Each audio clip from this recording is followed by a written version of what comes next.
ഗുജറാത്തിലെ സൂറത്തിൽ ഒരു അസാധാരണ കല്യാണം നടന്നു. കല്യാണം നടന്നത് വിവാഹ പന്തലിലല്ല, മറിച്ച് പോലീസ് സ്റ്റേഷനിൽ. സൂറത്തിന് സമീപം വരാച്ചയിലാണ് സംഭവം. കഴിഞ്ഞ തിങ്കളാഴ്ചയാണ് അസാധാരണ വിവാഹം നടന്നത്. വരാച്ച പോലീസ് സ്റ്റേഷനിലേക്ക് തിങ്കളാഴ്ച പുലർച്ചെ ഒരു ഫോൺ കോൾ വന്നു.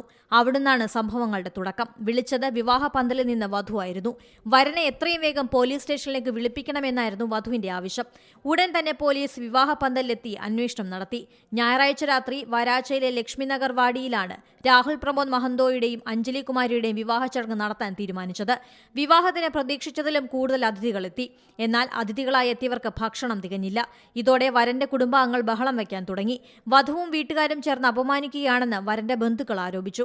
വലിയ വഴക്കിനെ തുടർന്ന് വരൻ വിവാഹത്തിൽ നിന്നും പിന്മാറുന്നതായി പ്രഖ്യാപിച്ചു. നിറയെ പണം ചെലവഴിച്ച് നടത്തുന്ന വിവാഹത്തിൽ നിന്നും പിന്മാറുന്നതായി വരൻ പറഞ്ഞതോടെ വധു പിന്നെ ഒന്നും നോക്കിയില്ല. 100ലേക്ക് വിളിച്ച് പോലീസിന്റെ സഹായം അഭ്യർത്ഥിച്ചു. പോലീസ് വരനെ പന്തലിൽ നിന്നും മാറ്റി നിർത്തി സംസാരിച്ചു. അദ്ദേഹത്തെയും കൂട്ടി പോലീസ് സ്റ്റേഷനിലേക്ക് പോയി. നിസ്സാര കാരണം പറഞ്ഞ് വിവാഹം വേണ്ടെന്ന് വെക്കരുതെന്ന് വരനെ പോലീസ് ഉപദേശിച്ചു. അങ്ങനെ പോലീസിന്റെ ഉപദേശം സ്വീകരിച്ച വരൻ വിവാഹത്തിന് സമ്മതിക്കുകയായിരുന്നു. എന്നാൽ വിവാഹ പന്തലിലെത്തി ബന്ധുക്കളെ അഭിമുഖീകരിക്കാൻ വരനു മടിയായി. പിന്നാലെയാണ് പോലീസ് സ്റ്റേഷൻ വിവാഹ പന്തലായി മാറിയത്. ഉദ്യോഗസ്ഥർ തന്നെ രാത്രിയിൽ ഒരു മാലയും പൂക്കളവും സംഘടിപ്പിച്ചു. അങ്ങനെ പോലീസ് സ്റ്റേഷനുള്ളിൽ വെച്ച് അഞ്ജലിയുടെയും രാഹുലിന്റെയും വിവാഹം നടന്നു. സമൂഹ മാധ്യമങ്ങളിൽ വിവാഹത്തിന്റെ വീഡിയോകളും ചിത്രങ്ങളും പ്രചരിക്കുന്നുണ്ട്. സൂറത്ത് പോലീസിന്റെ ഇടപെടൽ ആഘോഷിക്കുകയാണ്. ഒപ്പം വധുവിന്റെ സംയോജിതമായ ഇടപെടലിനെയും കൈയടിക്കുകയാണ് സോഷ്യൽ മീഡിയ.